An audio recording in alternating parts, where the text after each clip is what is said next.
Son los 4 mayoritarios del continente: inglés, castellano, portugués y francés, y la comisión puede decidir cuáles son los idiomas de trabajo para efectos de interpretación. Generalmente utilizan los idiomas de trabajo, por regla general el idioma del país donde se cometió la violación y otro aleatorio, y cuando dicta el informe de fondo también establece en qué idioma hace fe el informe. Esto porque muchas veces una palabra en francés, la interpretación que se haga, una en inglés, puede tener alcances diferentes, ¿no? Si el Estado no acepta el informe o no da cumplimiento al informe de fondo, entonces la comisión puede determinar en un plazo de 3 meses si el asunto lo lleva ante la Corte Interamericana.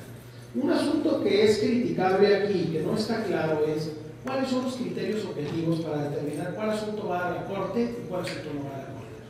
En primera instancia, desde luego, el que iría a la Corte tendría que ser un caso donde el Estado al que se va a demandar ha ratificado la competencia de la Corte. Hasta aquí terminaría el procedimiento para Canadá, para los Estados Unidos, para Trinidad y Tobago, para las Antillas, para la Comunidad Británica de Naciones, que no han ratificado la competencia de la Corte Interamericana. Es decir, hasta aquí puede acabar el caso y simplemente los estados dicen, ¿sabes qué? Pues no lo voy a tratar. Tiene implicaciones en el seno de la Asamblea de la Organización de Estados Americanos, sin embargo, hasta ahí quedaría la instancia para ellos. Si es un estado que tiene ratificada la competencia contenciosa de la Corte, entonces la comisión se constituye ahora en parte, deja de su labor de tercero imparcial, se constituye en parte representando los intereses de la víctima y comparece ante la Corte Interamericana. Hasta aquí sería así a grandes rasgos, discúlpeme por razón del tiempo, el procedimiento ante la Comisión Interamericana. Por experiencia, la mayoría de los casos llegan y la mayoría de los casos se solucionan ante la propia comisión. Hay veces que los estados se aferran y quieren llevar el asunto y creen que lo van a ganar en la Corte, pero difícilmente, ya un asunto donde la Corte resolvió que hay violaciones a derechos humanos, ahí hay juristas de muy buen nivel, difícilmente, no conozco un caso, salvo por asuntos de incompetencia, donde la Corte haya exonerado al Estado.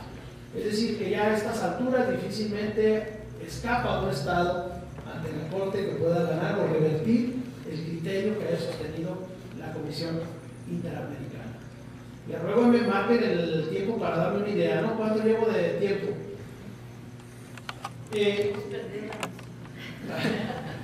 No, digo porque son temas que pueden llevar para horas y horas, no, pero no quiero abusar. Bueno, son las 2:12, se supone que empecé como a las 7 y cuánto, 7:20, es decir, llevo una hora. La Corte Interamericana. La Corte Interamericana, a diferencia de la Comisión, la Corte sí es una institución judicial autónoma y el objetivo de la Corte es interpretar en primera instancia los derechos planteados en la Convención sobre los Derechos Humanos. En primera instancia, el objetivo de la Corte es la interpretación de la Convención, pero la Corte también puede echar mano de instrumentos que tengan el rango de jus cogens, como por ejemplo la Declaración Universal de los Derechos Humanos, que por su adopción por todos los estados, a pesar que es una declaración, no es un tratado, tendría un rango inferior desde el punto de vista jurídico, pero por ser un documento de jus cogens a nivel internacional, puede invocar, o la Corte también, puede invocar los pactos que son elaborados no en el seno de la OEA, sino en el seno de la ONU, y puede invocar, por ejemplo, la Convención de Viena sobre relaciones consulares, o la Convención de Viena sobre el derecho de los tratados, y algunos otros instrumentos internacionales. Pero el punto central de la Corte, vamos a decir, su texto de litigio central es la interpretación de la Convención Americana sobre Derechos Humanos. ¿Cómo se integra la Corte? La Corte se integra por 7 jueces, decimos la Comisión 7 comisionados, la Corte tiene 7 jueces, los cuales son elegidos por un periodo de 6 años con la posibilidad de ser reelegidos para un segundo periodo. Es decir, cada juez lo máximo que puede permanecer a la Corte son 12 años. Ninguno, igual que la Comisión, ninguno puede ser de la misma nacionalidad. Aquí hay una modalidad. Aquí, como ustedes saben, citábamos varios países que no tienen ratificada la competencia de la Corte: Estados Unidos, Canadá, la Comunidad Británica de Naciones, Cuba, Trinidad y Tobago. Sin embargo, pueden existir jueces de esas nacionalidades. Es decir, el requisito es que sea un jurista de reconocimiento internacional y que sea de alguna de las nacionalidades del continente americano, sin que sea exclusión que del país al que pertenezca no haya ratificado la competencia de la Corte. La Corte hace dos funciones, una función consultiva y una función jurisdiccional. La función consultiva, voy a invertirla para mostrar la presentación. La función consultiva es, la Corte tiene facultades para interpretar los alcances de las disposiciones de la Convención Americana sobre Derechos Humanos. Las opiniones consultivas de interpretación las puede pedir los Estados miembros, las puede pedir una organización, los puede pedir algún comité de la OEA, y en esta función consultiva la Corte interpreta el alcance de una disposición, ¿no? Por ejemplo, por citar un ejemplo, en alguna ocasión el Estado mexicano le pidió a la Corte Interamericana que interpretara el artículo 63 de la Convención de Viena sobre relaciones consulares. Como ustedes saben, es el artículo donde se establece la obligación de que cuando un Estado detiene a un nacional de otro país, tiene que notificar inmediatamente a la embajada o al consulado respectivo por si desea asumir la defensa, ¿no? La Corte del Estado mexicano le pidió que interpretara cuál era el alcance de ese artículo. Esta función consultiva se expresa a través de las famosas opiniones consultivas. Las opiniones consultivas las van a encontrar ustedes todas ahí en la página de la Corte. En el rubro, en el link de jurisprudencia están los casos y están las opiniones consultivas. Hay opiniones consultivas muy interesantes sobre migrantes, sobre niños, sobre tratados internacionales, sobre mujeres, y estas opiniones consultivas son invocables o perfectamente invocables a partir de la reforma de derechos humanos del 2011 en los litigios internos.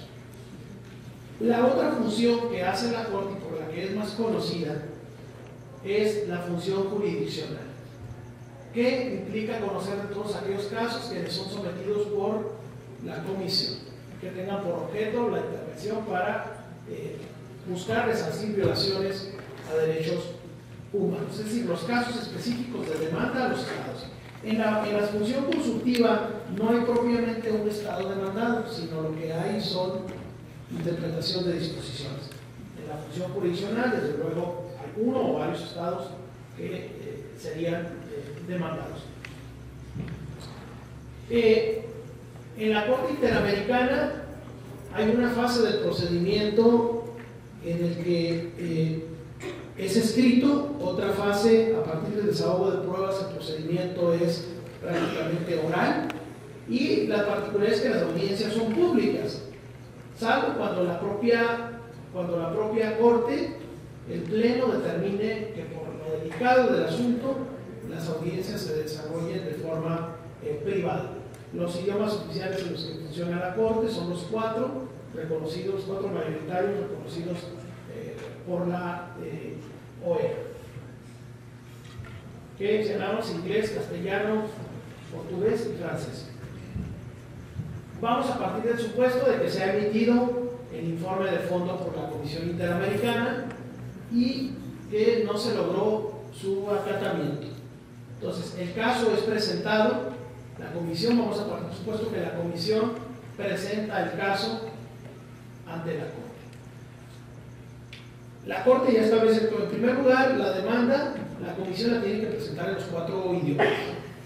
Se exige eso porque es la Comisión la que la presenta, no la víctima ni los abogados de la víctima, es la Comisión la que presenta la demanda. La tiene que presentar en los 4 idiomas.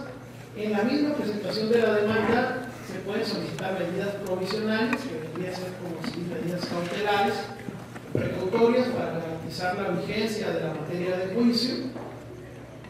Vamos a partir del supuesto de que la demanda se admite, entonces la Corte manda a emplazar al Estado demandado.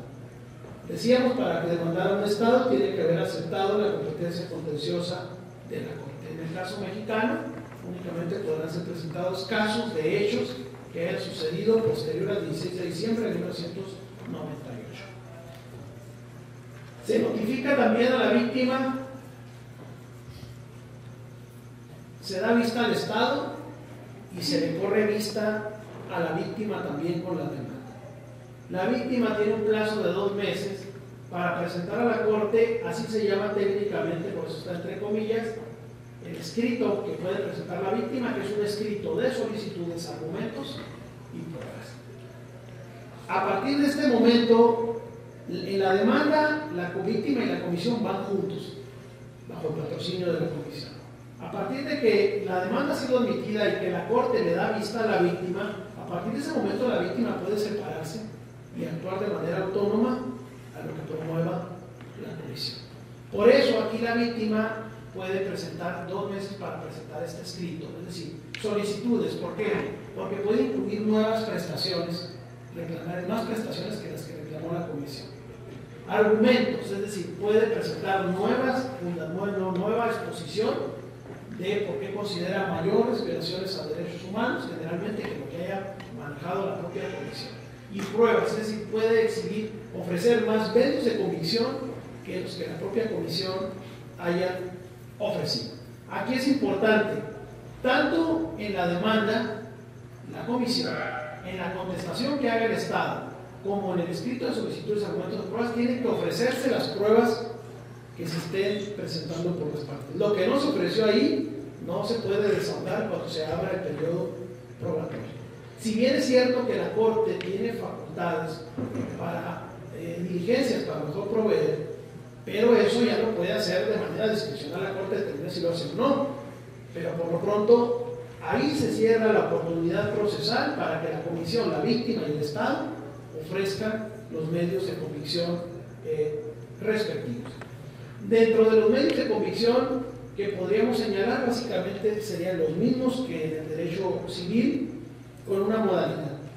La Corte le da mucho valor a las notas periodísticas, a las declaraciones en medios de comunicación, porque generalmente las violaciones, cuando llegan a la Corte, derivan generalmente de un esquema sistematizado. Es decir, por ejemplo, ustedes en la Corte van a ver muchas demandas contra Perú en la época de Fujimori. ¿Y qué particularidades creen que haya en esas demandas? Incomunicaciones, torturas, desaparición de personas. Entonces, esas demandas generalmente se desarrollan en un contexto sociopolítico. No son casos aislados. Fujimori no una vez desapareció a alguien, no más de manera aislada torturó a un individuo en todo su periodo, ¿no? Se supone que se desarrollan con ciertos patrones, entonces por eso la Corte le da mucho valor a declaraciones en medios de comunicación, a informes que hayan publicado organizaciones de la sociedad civil, a notas periodísticas. ¿Qué otra cosa toma muy en cuenta la Corte? Lo que serían las affidavit, es decir, las opiniones que den expertos sobre algún tema específico. Pueden ser desde affidavit para hacer la interpretación de una costumbre, de un rasgo jurídico consuetudinario, por ejemplo, de una comunidad indígena, de la comunidad indígena de los Rarámuris, cómo considera la reparación del daño.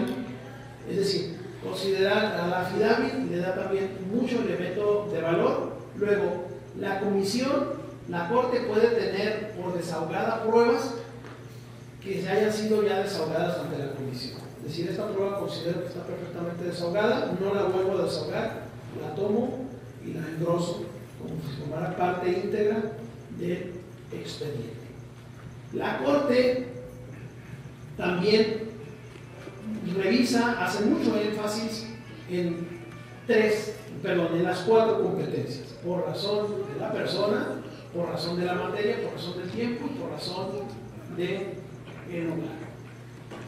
La Corte puede resolver esas excepciones en lo que sería una sentencia de excepciones preliminares. Es decir, que la Corte puede emitir 3 tipos diferentes de sentencias: sentencias de excepciones preliminares, sentencia de fondo y sentencia de reparaciones. Y menciono esto porque puede ser que ustedes en la página vean que de pronto ven una sentencia y dicen: las palmeras contra Colombia, sentencia de excepciones preliminares. Y no más adelante un año después, las Palmeras contra Colombia, sentencia de fondo. Las Palmeras contra Colombia, sentencia de reparación. ¿Por qué 3 sentencias en un mismo caso? Toman el mismo nombre de sentencia, sin embargo, en las excepciones preliminares que hace la Corte, resuelve exclusivamente los temas de competencia. Sería como una interlocutoria que resolviera, por ejemplo, la competencia en un juicio civil. Determina la competencia, lo que se invocó, la Corte, no más que la Corte toma el término de sentencia. Ahora, depende de la magnitud del caso. Puede ser que la Corte considere que por la magnitud o el punto de litigio sea necesario hacer un acto en el juicio y emitir una sentencia de excepciones preliminares. O puede ser que diga, las excepciones las resuelvo en el fondo, y entonces la sentencia sea de excepciones y de fondo. O puede ser que la Corte diga, bueno, este asunto no es tan grande, en una sola sentencia resuelvo excepciones preliminares, resuelvo fondo y resuelvo reparaciones. Pero depende de la magnitud del caso, ¿no? Por ejemplo, en el caso de Rosendo Radilla, en el caso de Jorge Castañeda, en el caso de Inés Fernández, en el caso de Campo Algodero, en todos los casos mexicanos, la Corte resolvió todo en una sola resolución. Excepciones preliminares, fondo y reparaciones. Pero hay otros casos, por ejemplo, las Palmeras que están invocando, esas tienen 3 sentencias, y hay otros que tienen 3 sentencias, 2 sentencias o una sentencia, dependiendo de la magnitud. Pero en las excepciones preliminares la Corte resuelve estos 4 tipos de competencia. Un caso que citaría y que es interesante para aquellos que manejan derecho penal es el caso de Martín del Campo II contra México. Es un caso donde la Corte declara procedente la excepción de competencia por razón del tiempo y resuelve que no es competente para conocer de los hechos porque los actos de tortura sucedieron antes del 16 de diciembre de 1998. La Corte se excepciona. Tiene Martín del Campo II. Martín del Campo II actualmente se encuentra detenido en el Distrito Federal, condenado a una sentencia de 50 años, si mal no recuerdo, acusado del homicidio de su hermana y de su cuñado. El asunto se lleva por las instancias internas mexicanas, se lleva el asunto a la comisión lo lleva a la Corte. El Estado mexicano alegó que los hechos de tortura habían sido en todo caso, suponiendo sin conceder, antes del 16 de diciembre del 98. Desde luego los abogados de Martín del Campo alegan que si bien los actos de tortura fueron de consumación instantánea, los efectos son de carácter sucesivo. ¿Por qué? Porque producto de esa tortura tiene una sentencia que se extenderá durante 50 años. Sin embargo, ahí es polémico el caso. La Corte termina resolviendo que el hecho sucedió antes del 16 de diciembre, por lo tanto no puede conocer, y en una sentencia de excepciones preliminares desecha y da por concluida la instancia. Sin embargo, el caso es muy interesante porque esos argumentos que están planteados ahí son los mismos argumentos que pudiera presentar cualquier abogado donde su cliente hubiera sido torturado. Es decir, ya está el caminito andado, ¿no? Abierto. Vamos a partir del supuesto de que la Corte declara improcedente las excepciones preliminares y entra a conocimiento de fondo. Se abre un periodo de pruebas. Decíamos, esas pruebas únicamente van a ser desahogadas las que fueron ofrecidas, comisión en demanda, víctima en el descrito de pruebas, excepciones, y el Estado al contestar la demanda. De resultar de considerar la Corte que existen violaciones a derechos humanos, entonces la Corte puede optar por la emisión de la sentencia de fondo y puede ser que ahí mismo dicte la sentencia de reparaciones. Pero si el caso es amplio, puede entonces optar por emitir la sentencia de fondo exclusivamente y una vez que dicta la de fondo, da otra vez vista a las partes para que cada quien presente lo que sería como una planilla de gastos y costas. En la Corte sí existen costas, en la comisión no. Entonces, dar vista y entonces emitir una sentencia de reparaciones. En cuanto a los criterios de reparación, bueno, otro aspecto es que ante la Corte pueden ser conciliables, llegarse a acuerdos en cualquier etapa del procedimiento. En cuanto al concepto de reparaciones,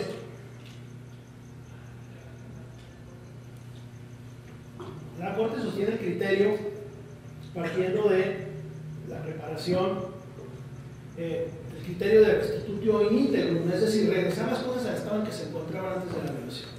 Pero si eso no es posible, un homicidio, una desaparición, entonces, lógicamente, la reparación se va a traducir en otro tipo de prestaciones.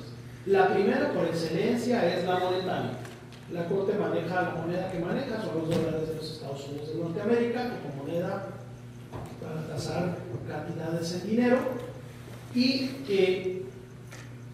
al paso del tiempo la Corte en su jurisprudencia ha ido desarrollando varios criterios. Por ejemplo, la Corte ha desarrollado el criterio de víctimas directas y víctimas indirectas. Víctimas directas serían prácticamente las mismas de la legislación mexicana, las indirectas son familiares o personas cercanas que sufrieron alguna afectación de manera indirecta, lógicamente, con motivo de la violación a los derechos humanos. Pero la Corte ha ido desarrollando otras formas de reparación.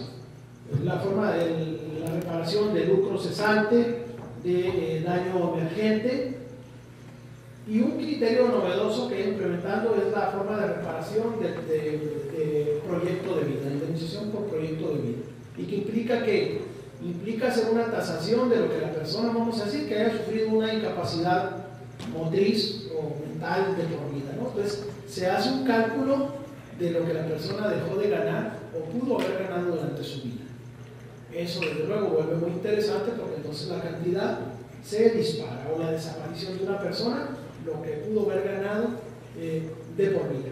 Pero hay otras formas que ha implementado. En el caso de las palmeras, estableció, aparte como condena al Estado, la obligación de que tenía que construir unas calles en el pueblo que llevaran los nombres de las víctimas como una especie de memoria histórica.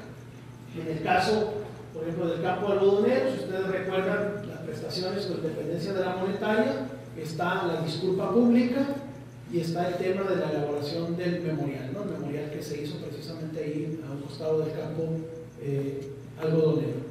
Luego hay otras formas de prestaciones que ha ido incluyendo la Corte con independencia de lo que sería propiamente la monetaria. Por ejemplo, en el caso de Jorge Castañeda contra México, ahí la condena es para que se reforme la legislación de amparo para permitir la procedibilidad del juicio de amparo en temas para proteger derechos políticos electorales, ¿no? Que llevó incluso a la reforma de la Constitución mexicana. Luego, en el tema del caso Rosendo Radilla, pues todos lo conocemos, la condena que llevó a cambiar el criterio del valor de los tratados internacionales y a la obligación de hacer control de convencionalidad ex oficio. En el caso del campo algodonero tiene otras implicaciones, por ejemplo, la obligación de elaborar un registro de todas las niñas y mujeres desaparecidas desde 1993 a la fecha. Es decir, ha ido introduciendo otras formas de prestación. Lo interesante aquí de esto, y para efectos de litigio, es que si recuerdan, a partir de la interpretación que hizo el Pleno de la Corte en el famoso ese expediente Valus, ahora en el 14 de julio del 2011, donde estableció que la jurisprudencia de la Corte Interamericana era vinculante para el Estado mexicano, entonces esto vuelve muy interesante para el litigio, porque entonces nosotros podemos invocar formas de reparación, ya no los daños y perjuicios que establecen en el Código en el Código Civil, en el Código de Procedimientos, o el daño moral, sino también podemos invocar como formas de condena y por consecuencia de reparación, formas que ha desarrollado la jurisprudencia de la Corte Interamericana de Derechos Humanos. Y entonces el abanico para reclamar reparaciones se abre. Ya no únicamente podemos ajustarnos a lo que estableciera la legislación interna, sino los criterios de reparaciones de la Corte Interamericana son vinculantes aún para los juicios en las instancias mexicanas, ¿no? Y bueno, para no alargar más,